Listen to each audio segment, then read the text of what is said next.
আসসালামু আলাইকুম everyone, welcome to my সস্তা ব্লগ। আজকে ঘুম থেকে উঠে হাজিগঞ্জ যাওয়ার জন্য প্রস্তুতি নেওয়ার সময় দেখে আমার চশমার প্রেমটা ভেঙে গেছে, তাই আমি চশমাটা সাথে নিয়ে চলে যাই হাজিগঞ্জ বাজারে। সেখানে গিয়ে প্রথমে নতুন একটা প্রেম নিয়ে আমার চশমাতে লাগিয়ে নেই। আর ভাই চশমা স্যার আমার নিজের কাছে নিজের একদম অচল অচল মনে হয়। চশমা ঠিক করা হয়ে গেলে আমরা চলে যাই ভদ্রলোকের সাথে দেখা করার জন্য। সেখান থেকে আমরা তিনজন মিলে চলে যাই হাজিগঞ্জ বড় মসজিদে নামাজ পড়ার জন্য। আর রমজান মাসে জোহরের নামাজের পর অনেকে এভাবে মসজিদে থেকে বিশ্রাম নাই, এই জিনিসটা দেখতে সত্যি অনেক ভালো লাগে। তারপর নামাজ শেষে আমাদের সাথে এই ভদ্রলোককে নিয়ে আমরা চলে যাই মোবাইলের দোকানে আমাদের সাথে বড় ভাইয়ের বাসার জন্য মোবাইল কিনতে। মোবাইল পছন্দ করা হলে আমরা মোবাইলটা নিয়ে প্রথমে আনবক্সিং করে দেখি ভিতরে সবকিছু ঠিকঠাক আছে কিনা। মোবাইলের বক্স খুলে উপরের প্রয়োজনীয় জিনিস সরানোর পর আমরা আমাদের সেই কাঙ্ক্ষিত মোবাইলের দেখা পাই। মোবাইল যেহেতু নিয়েছে টাকা তো অবশ্যই দিতে হবে, তাই গুনে গুনে টাকাগুলো দেওয়ার পর আমরা ক্যাশ মেমোতে যাবতীয় জিনিস লেখানোর পর মোবাইলটাকে আরেকটু বেটার লুক দিতে নিয়ে আসে মোবাইলের হসপিটালে,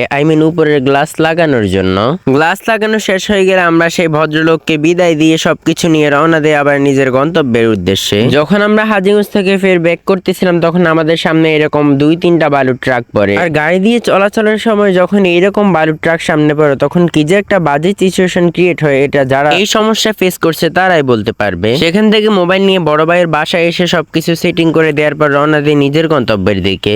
ধন্যবাদ এভরিওয়ান এতক্ষণ পর্যন্ত আমার আজেরা বকবক শোনার জন্য। আজকের জন্য আল্লাহ হাফিজ।